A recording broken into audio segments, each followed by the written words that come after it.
Hello guys! To this video, gusto ko lang i-share sa inyo yung hot cake recipe ko. So, una-una, naglalagay po ako ng tubig. Tapos, isusunod ko po yung fresh milk. Kung wala po kayong fresh milk, pwede po kayo gumamit ng evaporated milk. And then, 2 large egg. 2 large egg po yung ginamit ko. Tapos, i-mix nyo lang muna. Make sure na ma-mix na po yung egg yolk. And then, isusunod nyo na po yung oil. Kung wala po kayong oil, pwede po kayo gumamit ng melted butter. Masarap din pa rin kung may melted butter. And then, saka natin ilagay yung dry ingredients natin. So, naglalagay po ako ng all-purpose flour. All-purpose flour po yung gamit ko. And then, kailangan natin siyang isi-strain para to make sure na wala pong marumi ang nahalo sa flour. Minsan kasi, matagal na yung old na yung flour, may mga bukbuk or may uod o ano kayang nahalo dyan sa ano. So at least pag isa-strain natin, makikita natin na malinis yung flour natin. And then maglalagay din tayo ng sugar. Maglalagay tayo ng sugar. White sugar po yung granulated sugar po yung gamit ko. And then maglalagay din po tayo ng baking powder. So, yeah, yung baking powder. And then, maglalagay din po tayo ng milk powder. Any brand po ng milk powder, pwede. Tapos, kung wala po kayong milk powder, okay lang din. Kung hindi nyo lagyan, pero mas masarap pag may milk powder, mas maninamnam yung pancake, yung hot cake nyo. Tapos, haluin nyo ng haluin hanggang sa mamimix yung lahat ng ingredients. Hanggang sa na siya, butter na yung niya. Wala na siyang lumps. Halo lang ng halo. Tapos, pagkatapos nating haluin, maglalagay po tayo ng vanilla para mas mabango ang hot cake natin. At saka naglalagay din po ako ng kunting yellow food coloring para medyo mas siya, appetizing tingnan yung hot cake natin, yung yellow, 'di ba? So, yun yung usually yung hot cake sa atin, yellow talaga, mas attractive siya. So, ayan na siya. Tapos pagkatapos yan, sasalain na po natin yung pancake. Haluin mo lang siya hanggang sa mawala yung mga lumps niya.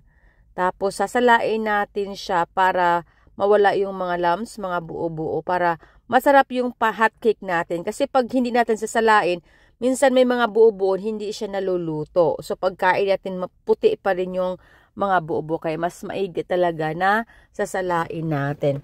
Alam mo kasi nyo guys, nagawa ko ng pancake na ang hot cake na ito kasi gustong-gusto to ng mga anak ko. Nagre-request sila ng hotcake, Filipino hotcakes daw. So, ako din na-miss ko din yung hotcake sa atin. Kaya, ayun, naisipan kong gumawa. Kaya, ayo, tingnan nyo, ang dami pong buo-buo. Kaya, mas maigi talaga na sasalain nyo siya bago nyo siya lutuin. Kaya, guys, ang sarap nito. I-try nyo na tong recipe na to. Ang sarap niya. As in. Hindi kayo magsisisi sa recipe na masarap siya pang merienda para sa mga bata. Ako usually ginagawa ko sa tanghali after school. Merienda ng mga anak ko. Ayan, pagkatapos, ayan, ready na siya, lulutuin na natin. Ngayon, magpapainit tayo ng pan. Kung mayroon po kayong non-stick pan, kagaya niyang gamit ko is non-stick po siya, pwede na rin po kayong hindi maglagay ng oil or butter. Pero ako nilagyan ko lang ng kunting butter para hindi siya dry. Sa umpisa lang, sa first hot cake lang. Kung wala po kayong butter, pwede oil, pwede siya, walang problema. Kaya, yun, naglalagay ako sa umpisa lang. Pag naglagay po ako ng 1/4 cup. So, pag magluluto po kayo, make sure na kung nakikita nyo po, mayroon na siyang butas-butas. Yan, pag butas-butas siya yung lahat sa taas, pwede nyo siya baliktarin. Pag hindi pa siya butas-butas, huwag nyo siyang baliktarin kasi messy siya, ibig sabihin hindi pa siya luto. Kaya ganyan lang siya. O tingnan nyo guys, ang ganda niya.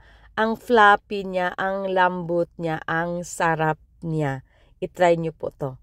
Tapos, mas lalong masarap siya pag naglalagay po kung mayroon kayong star margarine. So, ako naglalagay po ako ng star margarine. Pero kung wala po kayong star margarine, pwede kayo maglagay ng butter. Pero ang star margarine, mabango siya. Kaya, at saka yan yung sa atin, diba, na-miss ko lang.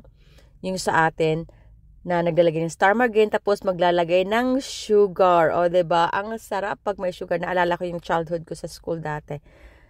Tapos, ilulukutin nyo lang yan, iro-roll nyo, and then, tadan! Ang sarap na. Na-miss ko yung childhood ko.